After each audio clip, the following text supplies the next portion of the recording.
সারাটা সকাল একা এই ঘরে। দুপুর এখন খান খান। দীপার কাছে কেউ আসেনি, এমনকি মুখ ধুতে অথবা বাথরুমে পৌঁছে দিতেও না।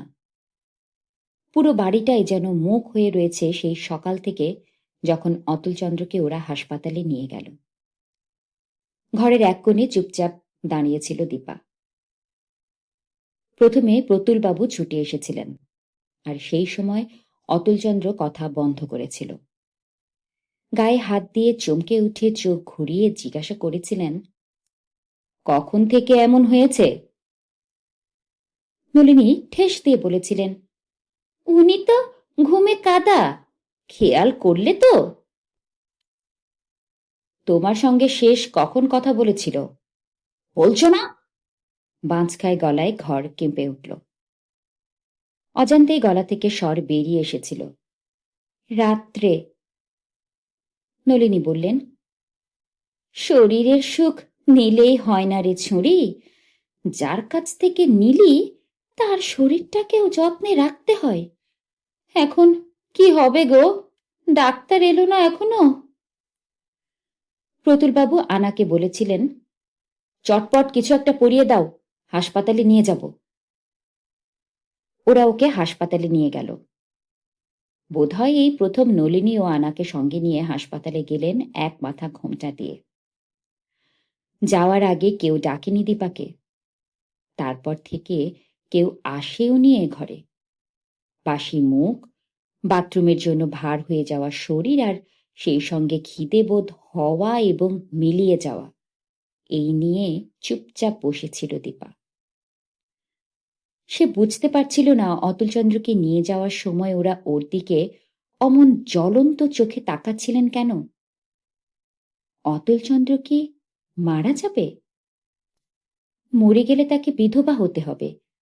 বিধবা হবার পর ওরা তাকে এ বাড়িতে রাখবেন নাকি চা বাগানে পাঠিয়ে দেবেন, সিদ্ধান্তটি সে আন্দাজ করতে পারছিল না। খাটের অবস্থা একই আছে, কেউ বিছানা তোলেনি। দীপার একবার মনে হয়েছিল, কিন্তু সাহস পায়নি। শুধু ফুলের পাপড়িগুলো শুকিয়ে গেছে। শরীরের চাপে সেগুলোর অবস্থা খুব করুণ। সে খুঁটে খুঁটে সব কটাকে এক জায়গায় জমা করে রাখল। বিশ্রী দেখাচ্ছে ওগুলোকে। চোখের আড়াল করার জন্যই সে একটা বালিশ চাপিয়ে রাখল ওপরে। এই সময় গাড়ির আওয়াজ হলো, আর তার কিছুক্ষণ বাদেই প্রতুলবাবু ঘরে ঢুকলেন। ডাক্তাররা বলে দিল, তোমার স্বামীর বাঁচার সম্ভাবনা নেই। কথাটা কি তুমি বুঝতে পারছো? দীপা মুখ নিচু করল।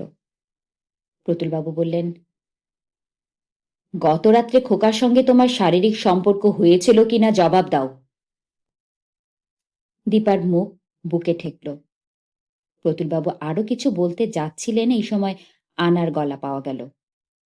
এখন ওসব বলে কি হবে? কত করে বললাম একটু বড় সড়ো মেয়ে আনতে, যার নিজেরই তাগিদ আছে। তা না, একটা কুঁড়িকে তুলে আনলো। বাড়িতে একটা গৌরী ঘুরে বেড়াবে, আর সে পেটে বাচ্চাও ধরবে। এখন যা হবার হয়ে গিয়েছে, ওদিকে ওনার আবার দাঁত কপাটি লেগেছে। প্রতুলবাবু জুতে শব্দ করে অন্য ঘরে চলে যেতে আনা জিজ্ঞেস করল, বাথরুম হয়েছে? দীপা মাথা নাড়ল, না। আনা অবাক হয়ে তাকিয়ে রইল কিছুক্ষণ, তারপর বলল, এসো। পাশের ঘরে নলিনী ডুকরে ডুকরে কাঁদছেন। আনা বাথরুম দেখিয়ে দিল। সহজ হয়ে ফিরে আসার সময় শুনল সে নলিনী কাঁদতে কাঁদতে বলছেন, তুমি ছেলেটাকে মেরে ফেললে? এত তাড়াতাড়ি ও মরতো না। তুমি তুমি একটা রাক্ষসীর কাছে জোর করে ওকে ঠেলে দিলে। আমি কি নিয়ে থাকবো? আমার যে কোনোদিনও ছেলে হবে না গো। ও মা, মা গো। ঘরে ফিরে আনা বলল, চটপট ওই জামা কাপড় খোলো। এই সময় অত সাজগোজ করে কেউ থাকে না। আর পরে জামা কাপড় তো ওই সুটকেসে আছেই। কথা শেষ করেই নিজেই সে সুটকেস খুলে জামা শাড়ি বের করল।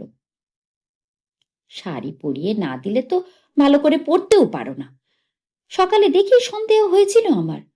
খোকাকে বলেছিলাম শাড়ি খুলে নিবি, খুলে নিলে অত মজবুত করে পরা থাকে কি করে? ঝটপট শাড়ি খুলে আট পরে শাড়ি পরিয়ে দিল আনা। তারপর বলল, জামাটা নিজে পরে নাও। একবার চোখেও দেখলো না শরীর নাটো হয়েছে কিনা, ঝট করে বিয়ে দিয়ে দিল। শোনো আশা, আজ আর খাবারের নাম মুখেও নিও না। তিনি খাচ্ছেন হাসপাতালে, আর তুমি ভাত মাছ খাচ্ছ, এটা কেউ ভালো চোখে দেখবে না। তাছাড়া আমার মনে হচ্ছে এ বাড়ি থেকে তোমার ভাত উঠল বলে। আনা দরজার দিকে এগিয়ে গেল। তখনই জুতোর শব্দ উঠল। প্রতুলবাবু এলেন। ভালো করে জিজ্ঞাসা করেছ? ডাক্তার কিন্তু অন্য রিপোর্ট দিয়েছে। ওর শাশুড়ি সকালে যা বলেছে তা ঠিক নয়। তুমি যাচাই করো। আমার হাতে বেশি সময় নেই। যেমন করেই হোক আমি উত্তরাধিকারী চাই। প্রতুলবাবু একটু থেমে বললেন, আমি আবার হাসপাতালে চললাম আনা, সন্ধ্যের পর ফিরব। জুতোর শব্দ মিলিয়ে গেল। গাড়ি বেরিয়ে গেল বাড়ি থেকে। আনা মুখে আঁচল দিয়ে দাঁড়িয়েছিল। সেই অবস্থায় বলল, তোমার মাকে আমি সাবধান করে দিয়েছিলাম, কথাটা তিনি কানেই নিলেন না। নিজের মেয়ে হলে ঠিক নিতেন। এই সময় আলুথালু অবস্থায় নলিনী এসে দাঁড়ালেন। আনা, ওকে বুঝিয়ে দে, কি সর্বনাশ হতে যাচ্ছে ওর। ওর মুখে চোখে তার কোনো ছাপ নেই রে। বুঝতেই পারছে না বেচারা। বুঝতে পারছে না? রাত্রে বুঝেছিল কি করে? রাত্রে কিছুই বোঝেনি, ঠান্ডা গলায় জানিয়ে দিল আনা। হ্যাঁ? বড় করে চোখ হয়ে গেল নলিনীর। ও এখনো কুমারীই আছে। টলতে টলতে ছেলের ফুলশয্যার বিছানায় বসে পড়লেন নলিনী। আনা বলল, খোকা এখনো বেঁচে আছে। তিনি বলে গেলেন উত্তরাধিকারী চাই। তোমার কি মত? নলিনী মুখে কাপড় চাপা দিয়ে কেঁদে উঠলেন। আনা বলল, যা বলার তা চটপট করে বলে ফেলো, মতলব একটা কিছু করতে হবে তো। তুই বল, আমার মাথায় কিছু ঢুকছে না, ফ্যাসফ্যাসে গলায় বললেন নলিনী। মেয়েটাকে ওর বাপের বাড়ি পাঠিয়ে দাও এক্ষুনি। সে কি? উনি জানলে? মানে ওকে না বলে? উনি জানলে অন্তত আজ রাত্রে পাঠাতে দেবেন না। মেয়েটার এত বড় সর্বনাশ করবে তুমি? সর্বনাশ? সর্বনাশ নয়, খোকার পরে তোমার গর্ভ নষ্ট হয়েছিল, আর কোনোদিন পারোনি মা হতে। কিন্তু আমি তো তোমার মুখ চেয়ে নিজের সর্বনাশ সহ্য করে গেছি এতদিন, আজ তাই মুখ খুলছি। তুমি মুখ বন্ধ করে থাকবে এখনো?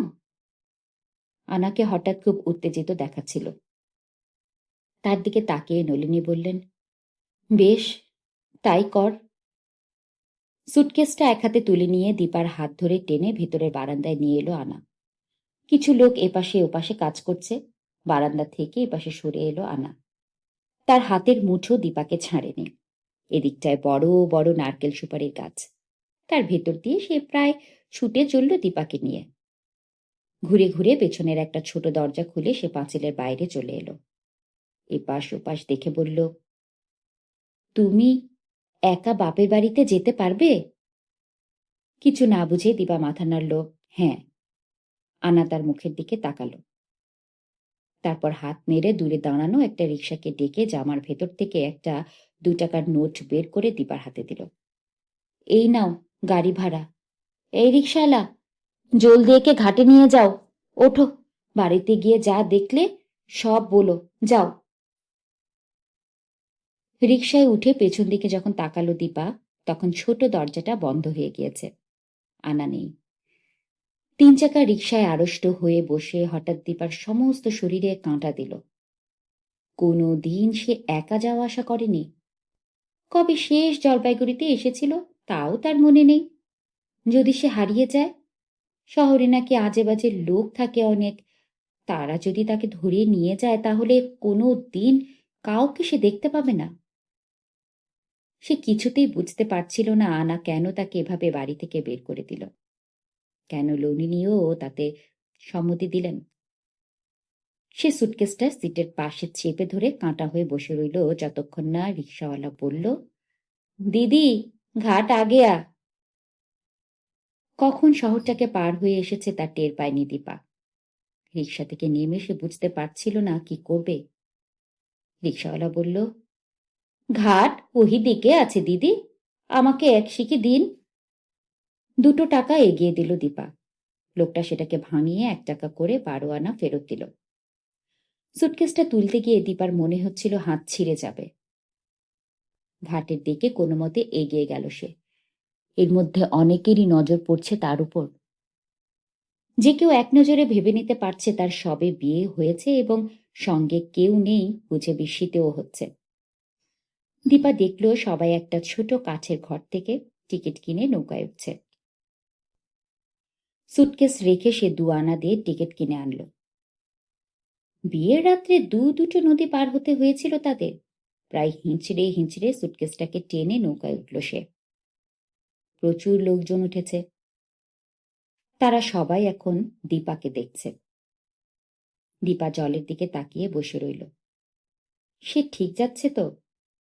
তার পাশে দাঁড়ানো একজন গলা নামিয়ে জিজ্ঞাসা করল, কোথায় যাচ্ছ দিদি ভাই? দীপা জবাব দিল না। নৌকা ওপারে পৌঁছালো। দুপুর গড়িয়ে বিকেল হচ্ছে। এখন বিরাট চর পার হতে হবে।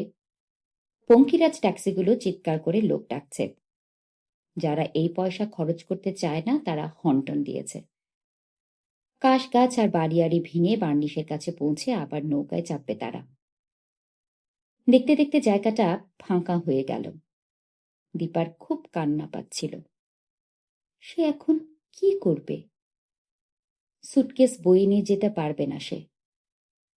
শেষ পঙ্কিরাজটা দাঁড়িয়েছিল। মোট 10 জন প্যাসেঞ্জার নেয় ওরা, কিন্তু 5 জন জুটেছে তার। ওপারের যাত্রী নিয়ে নৌকা ফিরে গিয়েছে। কোথায় যাবে খুকি? বার্নিশে? দীপা মুখ তুলে দেখল ময়লা শার্ট প্যান্ট পরা একটা আধবুড়ো লোক তার সামনে দাঁড়িয়ে। সে মাথা নেড়ে হ্যাঁ বলল। লোকটা জিজ্ঞাসা করল, তোমার কাছে 1 টাকা আছে? তাহলে আমার গাড়িতে উঠতে পারো। 5 জন আছে, 6 জন হলেই ছাড়ব। দীপার হাতের মুঠো খুলে 1 টাকা 10 আনা দেখালো। লোকটা এবার জিজ্ঞেস করল, কোথায় যাবে বলো তো? দীপা চা বাগানের নাম বলল। তার হাত এখনো বাড়ানো। লোকটা সেখান থেকে একটা আধুলি নিয়ে সুটকেস তুলে নিল। এসো। গাড়িতে আড়ষ্ট হয়ে বসল দীপা। কোনো গদি নেই। স্প্রিংগুলোর উপর 2টো বস্তা পেতে দেওয়া হয়েছে। বসা মাত্র লাগছিল। গাড়ি চলা শুরু করলে অসহ্য হয়ে উঠল।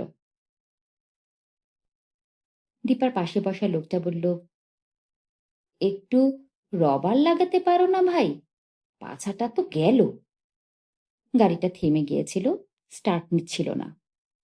ড্রাইভার লাফিয়ে নেমে একটা কাশ গাছ ছিঁড়ে বনেট খুলে ইঞ্জিনের একটা জায়গায় ঢুকিয়ে দিল। ফিরে এসে একবার চেষ্টা করতে স্টার্ট নিল গাড়ি। এক মুখ থুতু বাইরে ফেলে লোকটা বলল, 1 টাকায় বস্তায় হয়? রবার চাইলে 1.5 টাকা দিতে হবে। ঘাটে নামিয়ে দিতেই সবাই ছুটল দাঁড়িয়ে থাকা নৌকো ধরতে। লোকটা দীপাকে জিজ্ঞেস করল, যাচ্ছ যেখানে সেখানে কে থাকে? বাবা, মা, ভাই, ঠাকুমা? শ্বশুর বাড়ি থেকে পালাচ্ছ মনে হচ্ছে। আমার কি? বাসুদেব বলে সেই বাসে উঠবে, চলো। লোকটা সুটকেস তুলে দিল নৌকায়। শীত শীত করছিল দীপার। এখন রোদ ছড়ানো রয়েছে আকাশে, কিন্তু চওড়া নদীর উপর দিয়ে বাতাস বয়ে যাচ্ছিল। 2টো হাত বুকের উপর ভাঁজ করে রেখেও কনকনানি থামাতে পারছিল না। সারাটা দিনের অস্নাত অভুক্ত শরীরটা টলছিল। নৌকোয় যাত্রীরা নিঃশব্দে ছিল, শুধু মাঝিরা চিৎকার করে গুণ টানছে। হাওয়ার বিপরীতে যাওয়ায় ঠান্ডাটা লাগছে জব্বর। পাশে বসা এক মহিলা জিজ্ঞেস করলেন, গরম জামা আনুনি সঙ্গে? দীপা মাথা নেড়ে না বলল। মহিলা বললেন, সঙ্গে তো দেখছি কেউ নেই। যাচ্ছ কোথায়? বাপের বাড়ি না শ্বশুর বাড়ি? দীপা গম্ভীর মুখে জবাব দিল, বাপের বাড়ি। কবে বিয়ে হয়েছে? তরশু। ইয়ার্কি মারছ? একটুখানি মেয়ে, নাক টিপলে দুধ বের হবে, ইয়ার্কি মারছ? দীপা জবাব দিল না। সে কঠিন মুখে বসে রইল। মহিলা তার পাশের সঙ্গে সঙ্গে ফিস ফিস করে কিছু বললেন। দীপা শুনল লোকটা বলছে, পুলিশে ধরিয়ে দেওয়া উচিত। মহিলা ধমকালেন, তোমার কি? পুলিশে ছুলে 18 ঘা। যে পালাচ্ছে তাকে পালাতে দাও। থাক, ওদিকে আর তাকিও না তুমি। মাঝি হাত না লাগালে টলায়মান নৌকো থেকে সুটকেস নিয়ে নামতে পারত না দীপা। ঘাটের দোকানগুলোতে খদ্দেরদের ঢোকার জন্য হাঁকাহাঁকি চলছে।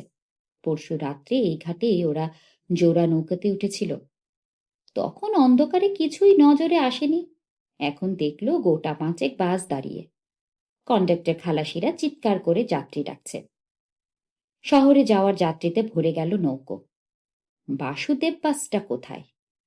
কোয়ার্টার্সের সামনে দাঁড়িয়ে বা স্কুলে যাওয়ার সময় ওই নামের বাসটাকে দেখেছে। পেটের কাছে বড় বড় করে লেখা থাকে বাসুদেব। কিন্তু এখন কোথায়? দীপা সুটকেসটা তুলল। একটানে যতটা সম্ভব হেঁটে দাঁড়িয়ে পড়ল সে। একটা কুলি ছুটে এলো তার কাছে। কোথায় যাবেন দিদি? কোন বাস?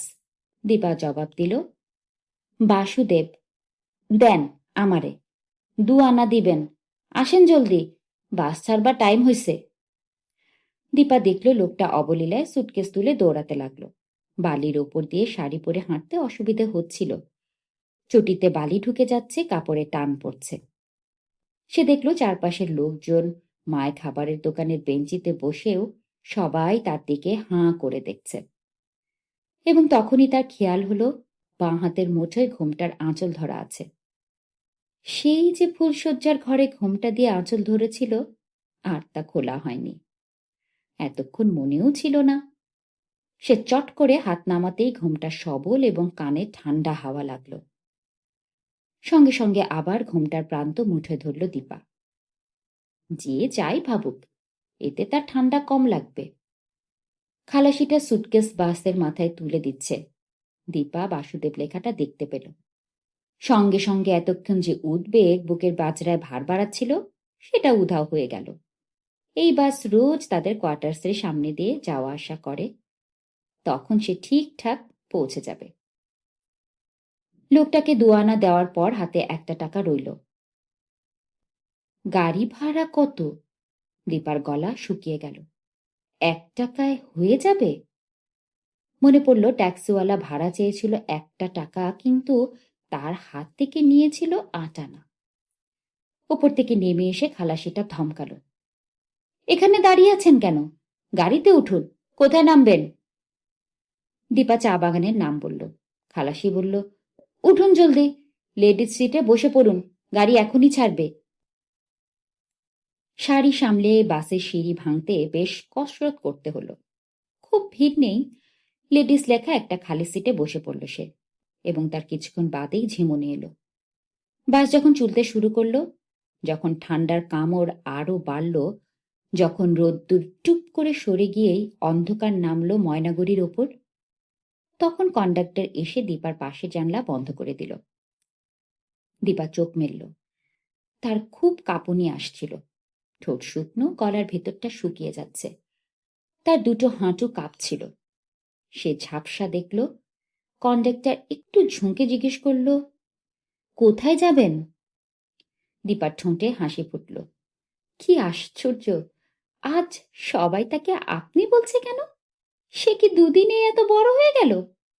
দীপা হঠাৎ কন্ডাক্টরকে ঝাপসা দেখল। কন্ডাক্টর বলল, আরে সঙ্গে কেউ নেই নাকি? চোখ দেখে মনে হচ্ছে জ্বর হয়েছে খুব। যাবেন কোথায়? দীপা কোনো মতে চা বাগানের নামটা উচ্চারণ করল। গলার স্বর নিজের কাছেই অচেনা মনে হলো। উচ্চারণ করেই সে মুঠো খুলে টাকাটা তুলে ধরল। কন্ডাক্টর সেটা খপ করে তুলে নিয়ে একটা টিকিট গুঁজে দিল। জানলায় মাথা হেলিয়ে দিল সে। বড্ড শীত করছে। বুকের পাঁজর পর্যন্ত কেঁপে উঠল। অন্ধকার চিরে ছুটে যাওয়া বাসের চোখ বন্ধ করতে একটি নগ্ন হাড় চিরচিরে শরীর দেখতে পেল সে। কি বিভৎস ভঙ্গিতে হাঁপাচ্ছে সে! দীপা কেঁদে উঠল। কন্ডাক্টর মুখ ফিরিয়ে তাকে দেখল। যাত্রীরাও। কেউ কিছু বলল না। প্রায় কানের কাছে মুখ এনে কন্ডাক্টর কিছু চেঁচিয়ে বলতে চোখ খুলল দীপা। লোকটা আবার বলল, চা বাগান আসছে, কোথায় নামবেন? জিজ্ঞাসা করেই পেছনের জানলা খুলে দিল দেখার জন্য। শীতল বাতাসের স্পর্শে কুঁকড়ে গেল দীপা। কোনো মতে মুখ ফিরিয়ে সে বাইরে তাকাতেই ঘন অন্ধকার ছাড়া কিছু দেখতে পেল না। কন্ডাক্টর জিজ্ঞেস করল, বাগানে না চৌমাথায়? দীপা জবাব দিতে পারল, বাগানে। সঙ্গে সঙ্গে মাথার উপরের দড়ি ধরে টান দিল লোকটা। বেল বাজল এবং বাসটা গতি কমিয়ে থেমে গেল। দীপা উঠে দাঁড়ালো। পা বাড়াতেই মনে হলো সে পড়ে যাবে। কন্ডাক্টর সেটা বুঝতে পেরে খপ করে কনুই ধরল। লোকটার সাহায্যে সে কোনো মতে নিচে নামতে পারল। খালাসি সুটকেস নামিয়ে দিলে আলোটুকু নিয়ে চলে গেল বাসটা। মুহূর্তেই চারধার অন্ধকারে একাকার। দীপা দাঁড়াতে পারছিল না। এরই মধ্যে মনে হলো সে ঠিক জায়গায় এসেছে তো। ওরা তাকে ভুল করে অন্য কোথাও নামিয়ে দেয়নি তো? সে যে কিছুই চিনতে পারছে না। সমস্ত শরীর টলতে লাগলো। সুটকেসের উপর বসে পড়ে হাও হাও করে কেঁদে উঠল দীপা। এই সময় তার শীতবোধও ছিল না। রাস্তার দুপাশে লম্বা লম্বা দেওদার গাছ আকাশে ঠেকে রয়েছে। এইসব গাছে বাদুড়েরা আরামে ঝোলে। কুলি লাইনের মদেশিয়া ছেলেমেয়েরা টর্চ আর গুলতি নিয়ে চলে আসে সন্ধে পার হলেই। একজন টর্চ ধরে রাখে বাদুড়ের শরীরে আর আরেকজন গুলতি ছড়ে তাক করে। ঝুপ শব্দ হয়। বাদুরটা পড়ে যায় মাটিতে। সেটাকে ভরে নেয় ওরা ঝোলায়। ওদের এই দুজন কান্নাকাটি শুনল। শুনে ছুটে এলো। টর্চের আলো ফেলে তারা কিছুক্ষণ হতভম্ব হয়ে দাঁড়িয়ে রইল। আলোর স্পর্শ পেয়ে দীপা চোখ খুলল। তার কান্না বাগ মানছিল না। কিন্তু টর্চের ওপাশে কে আছে তা সে বুঝতে পারছিল না। নিজেদের মধ্যে কথা বলাবলি করে ছেলে দুটো দৌড়ে সিঁড়ি টপকে মাঠে নামল। দীপার খুব ভয় করতে লাগলো। কাপড়টাকে ভালো করে জড়িয়ে মাথা তুলে সে উঠে দাঁড়ালো। আর তারপরেই যেন দেখতে পেল দূরে আবছা আলো পরপর কয়েকটা, এবং তখনই সে শিউলি ফুলের গন্ধ পেল। সঙ্গে সঙ্গে বুকের মধ্যে বাজনা বাজতে লাগলো যেন। শিউলির গন্ধটা তাকে উল্লসিত করল। ছুটতে গেল সে এবং 2 পা যাওয়া মাত্র আছাড় খেয়ে পড়ল মাটিতে। ঠিক সেই সময় অমরনাথ বারান্দায় দাঁড়িয়ে মদেশিয়া ছেলে দুটোর সঙ্গে কথা বলছিলেন। তার কোয়ার্টার্সের মুখোমুখি মাঠ পার হলেই সিঁড়িটা। ছেলে দুটো তাই তাকে দরজা খুলতে বাধ্য করেছিল। ওরা জানিয়েছে একটি মেয়ে সুটকেস নিয়ে রাস্তায় বসে একা কাঁদছে। অঞ্জলি পেছনে এসে দাঁড়িয়েছিল। ও মা, এই রাত্রে আবার কে কাঁদবে? অমরনাথ জ্যাম্বো হারিকেনটা একটি ছেলের হাতে তুলে দিয়ে বললেন, চল দেখি। কৌতূহল নিয়ে অঞ্জলি দাঁড়ালো বারান্দার প্রান্তে। ভেতরের ঘর থেকে সুভাষচন্দ্রের গলা ভেসে এলো, এসব ফালতু ঝামেলায় কেন যে যায়? অঞ্জলি জবাব দিল না। সে দেখল হ্যারিকেনটা সিঁড়ি পেরিয়ে আসাম রোডের কাছে চলে গেল, এবং তারপরে অমরনাথের আর্ত চিৎকারে সমস্ত চড়াচড় জেগে উঠল। দূর থেকেই অঞ্জলি অস্পষ্ট দেখল অমরনাথ মাটিতে বসে পড়েছেন। সব বিস্তৃত হয়ে সে তীরের মতো অন্ধকার মাঠ ডিঙিয়ে ছুটে এলো। অমরনাথ তখন 2 হাতে দীপার শরীর আঁকড়ে ধরেছেন। দীপা, দীপু, দীপু মা, তুই এখানে? দীপা, তুই কথা বল। ও দীপু। অঞ্জলি ঝাঁপিয়ে পড়ল। স্বামীর হাত থেকে মেয়েকে টেনে নিলে। কি হলো? ও ও এখানে কেন? জ্বরে গা পুড়ে যাচ্ছে। চিৎকার করে না কেঁদে তোলো ওকে। ঘরে নিয়ে চলো। 2 হাতে মেয়েকে বুকে তুলে নিয়ে অমরনাথ দৌড়ালেন। তার বুক হাত যেন উত্তাপে পুড়ে যাচ্ছিল। খোলা দরজা দিয়ে ভেতরে ঢুকে হতভাগ সুভাষচন্দ্রের সামনে এক মুহূর্ত দাঁড়ালেন। তারপর ভেতরের ঘরে নিজেদের বিছানায় শুইয়ে দিয়ে চিৎকার করলেন, মা, তাড়াতাড়ি এসো। আমরা কি করেছি নিজের চোখে দেখো। সঙ্গে সঙ্গে পেছনে দাঁড়িয়ে ধমকে উঠল অঞ্জলি। আহ, পাগল হয়ে গেলে নাকি? মাথা ঠান্ডা করে ডাক্তারবাবুকে ডেকে আনো। এই সময় মনোরমা প্রায় দৌড়েই ঘরে ঢুকলেন। অমরনাথ তখন লেপ টেনে দিচ্ছিলেন দীপার শরীরে। মনোরমা গলা থেকে শব্দগুলো ছিটকে এলো। ও এখানে কেন? অমরনাথ মাথা নাড়লেন উন্মাদের মতো। জানি না, বাস রাস্তায় সুটকেস নিয়ে বসেছিল। দেখো তোমরা, আমি ডাক্তারের কাছে যাচ্ছি। অমরনাথ টর্চ তুলে নিয়ে ছুটলেন। মনোরমা ততক্ষণে বিছানায় বসে পড়েছেন। বিকেলের পর তিনি অমরনাথের বিছানায় সচরাচর বসেন না। ঝুঁকে পড়ে মনোরমা জিজ্ঞেস করলেন, হ্যাঁ রে, তুই কার সঙ্গে এলি? ও দীপা, উমা, এ যেন শরীরে উনুন জ্বলছে। ও বৌমা, জল আনো, তাড়াতাড়ি জল আনো। অঞ্জলি ততক্ষণে একটা বাটিতে জল নিয়ে ন্যাকটা ভিজিয়ে ফেলেছিল, তাই ভাঁজ করে শাশুড়ির হাতে তুলে দিল। মনোরমা সেটি দীপার কপালে চেপে ধরলেন। এপাশ ওপাশ করতেই পট্টি শুকিয়ে গেল। মনোরমা ক্রমাগত জলপট্টি দিয়ে চললেন। মাথার পেছনে বসে অঞ্জলি পাখা নিয়ে বাতাস করতে লাগল। এই ঠান্ডায় বাতাস করা উচিত হচ্ছে কিনা বুঝতে না পেরে সে একবার শাশুড়ির দিকে তাকালো। মনোরমার ঠোঁট টিপে কাজ করে যাচ্ছেন।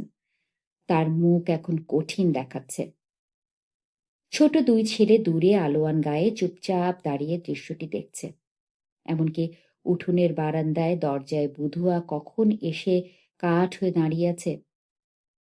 মিনিট পাঁচেকের পর অমরনাথ ডাক্তারবাবুর সঙ্গে ফিরে এলেন। সুভাষচন্দ্র গিয়েছিলেন তার সঙ্গে। ব্যাগটি তিনিই বহন করেছিলেন। অমরনাথ একটা চেয়ার এনে বিছানার পাশে রাখলেন। ডাক্তারবাবু সেটায় বসে প্রথমে নাড়ি দেখলেন। বুকে স্টেথো দিয়ে পরীক্ষা করলেন কয়েকবার। তারপর থার্মোমিটার বের করে ঠোঁট ফাঁক করে জিভের তলায় ঢুকিয়ে মুখ চেপে ধরলেন। ঘরে কেউ কোনো কথা বলছিল না। পরীক্ষা শেষ হয়ে গেলে ডাক্তারবাবু সোজা হয়ে বসলেন। তাকে খুব ভাবিত দেখাচ্ছিল। অমরনাথ বললেন, আমি কিছুই বুঝতে পারছি না। কত জ্বর দেখলেন? 104। নার্ভ খুব উইক। মনে হয় পেটে কিছু নেই। বুকে ঠান্ডা বসেছে বেশ। আমি ওষুধ দিচ্ছি, এখনই খাইয়ে দেবেন। ঘুমাতে দিন ওকে। রাত্রে বাড়াবাড়ি হলে আমাকে ডাকবেন। আর মাথাটা ভালো করে ধুইয়ে দেন। মাথা বোয়াতে গেলে ঘুম ভাঙবে না? অঞ্জলি জিজ্ঞেস করল। এখন ভাঙুক, অবশ্য বেহুশ হয়ে আছে, টের পাবে বলে মনে হয় না। আচ্ছা, এক বালতি জল আর মগ নিয়ে আসুন। বুধুয়া ছুটল। সঙ্গে সঙ্গে ফিরে এলো বালতি আর মগ নিয়ে।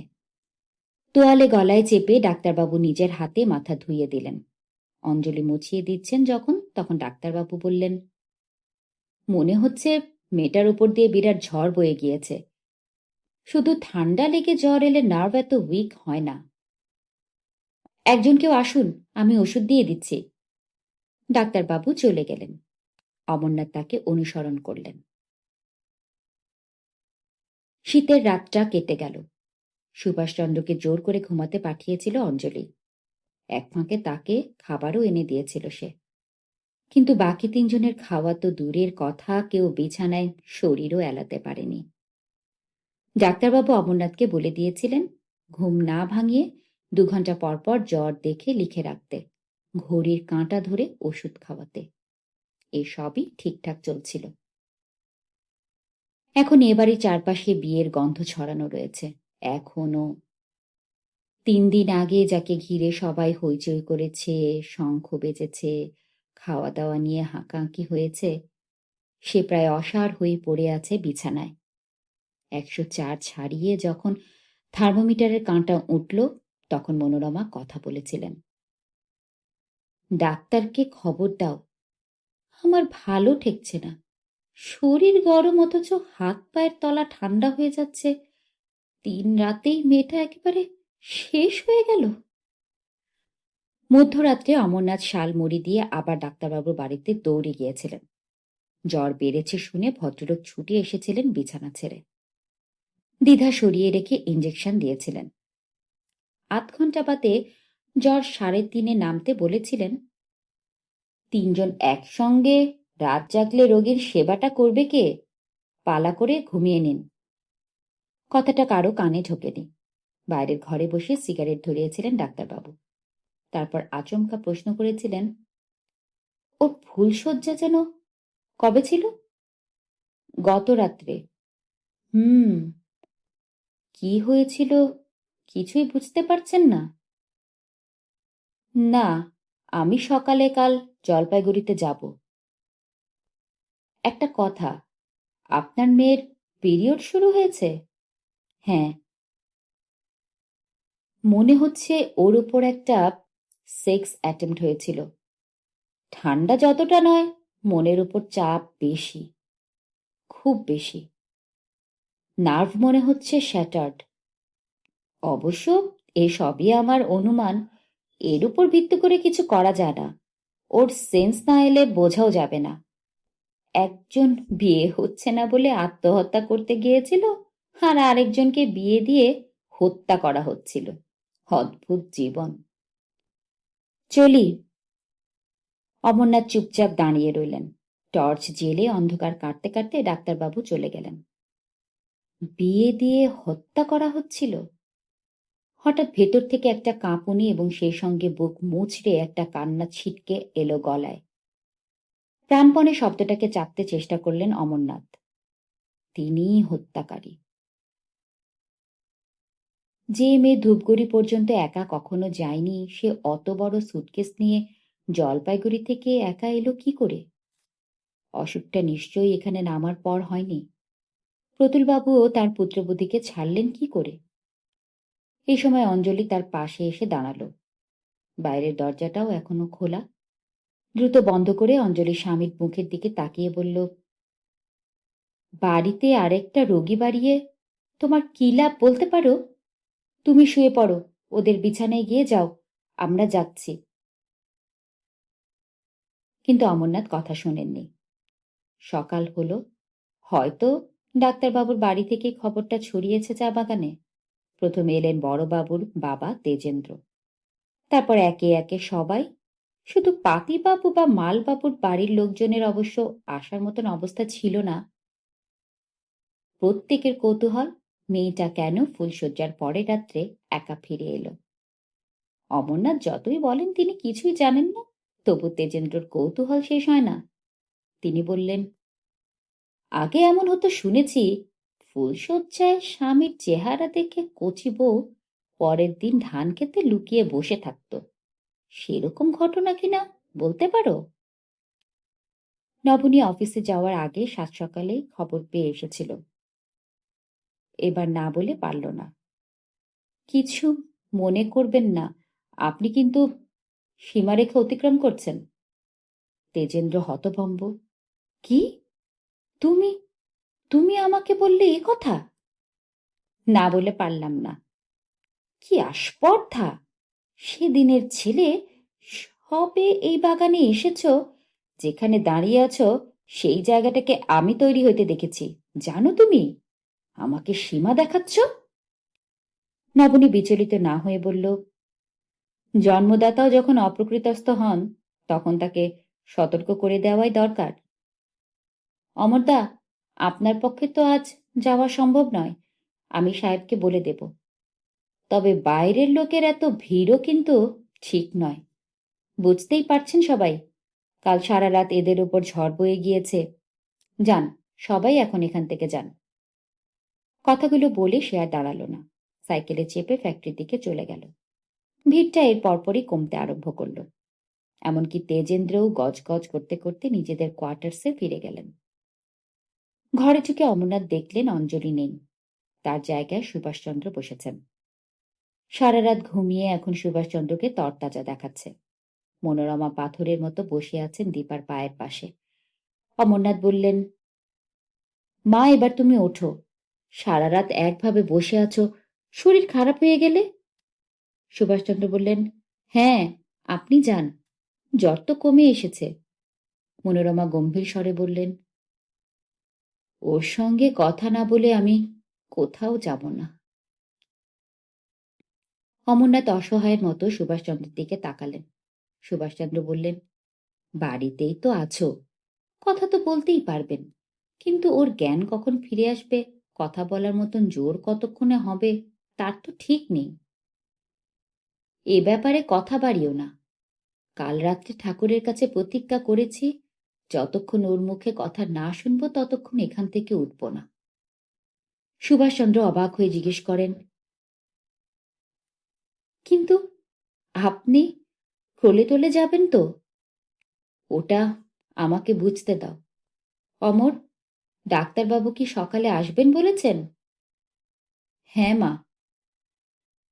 শুকনো মুখ, প্রায় সাদা, গলা পর্যন্ত কম্বল টানা, নিঃশ্বাস পড়ছে দ্রুত, চোখ বন্ধ, স্মৃতি সিঁদুরে লাল।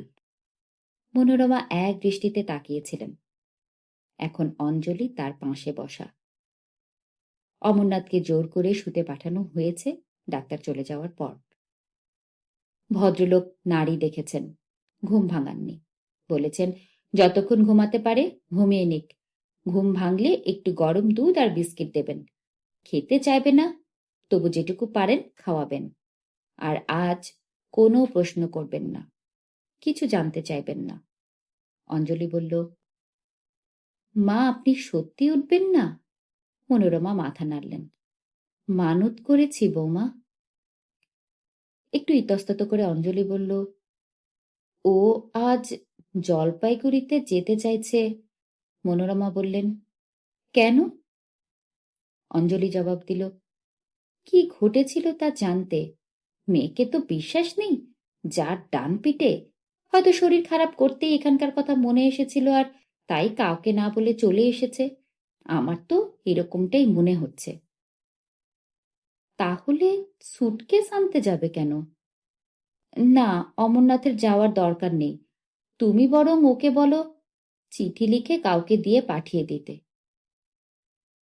সকাল 9টা বেজে গেছে, বাড়ির বউ না বলে চলে গেলে নিশ্চয়ই ওর শ্বশুরবাড়ি থেকে এতক্ষণ খবর এসে যেত। একটা রাত জ্বর গায়ে বউ বাড়িতে থাকলো না, আর ওরা চুপ করে বসে থাকবে? কথা বলতে বলতে মনোরমার চোখ দীপার মুখের উপর স্থির হলো। ঠোঁট নড়ছে, মুখ হাঁ হলো। অঞ্জলি মেয়ের উপর ঝুঁকে পড়ল। দীপা, দীপা, হ্যাঁ মেয়ে। দীপা ধীরে ধীরে চোখ মেলল। চোখে এখনো লালচে ভাব, ঠোঁট চাটল সে। দৃষ্টি ছাদ থেকে ধীরে ধীরে নামল। মনোরমার মুখের উপর আসামাত্র তিনি হাসবার চেষ্টা করলেন, কিন্তু তখনই বুঝতে পারলেন মেয়েটা তার দিকে তাকিয়ে আছে বটে, তবে দেখছে না কিছুই। তিনি ডাকলেন, দীপু। সঙ্গে সঙ্গে চোখ বন্ধ হলো, আর তারপরেই ডান চোখের বন্ধ পাতার ভাঁজ গলে একটা জলের ধারা গড়িয়ে পড়ল কানের লতির দিকে। সেই সময় বুধুয়া এসে দাঁড়ালো। এক আদমি আয়া হ্যাঁ জলপাই সে, বাবু কো মাংতা হ্যাঁ। অঞ্জলি একবার মেয়েকে দেখে দৌড়ে বাড়ির দিকে চলে এলো। বারান্দায় একটি লোক দাঁড়িয়ে। মনে পড়ল একেই তারা প্রথম দিন প্রতুলবাবুর অফিসে দেখেছিল। লোকটি হাত জোর করল। আমি জলপাইগুড়ির প্রতুলবাবুর বাড়ি থেকে আসছি। একটা দুঃসংবাদ আছে। গতরাত্রে অতুলচন্দ্র, মানে ওর একমাত্র পুত্র, দেহ রেখেছে। উনি পরে আপনাদের চিঠি দেবেন। নমস্কার। পাথরের মতো দাঁড়িয়ে রইল অঞ্জলি। ভেতরের ঘরে তখন মনোরমা পরম যত্নে দীপার চোখের কোল থেকে শেষ জলের দাগটি মুছে দিচ্ছিলেন। এতক্ষণ পড়ছিলাম সমরেশ মজুমদারের সাতকাহনের প্রথম অধ্যায়ের পর্ব 11। আশা করি সঙ্গে ছিলেন আমার। ভালো থাকবেন সবাই, ভালো রাখবেন আশপাশের সবাইকে এবং নিজের যত্ন নেবেন।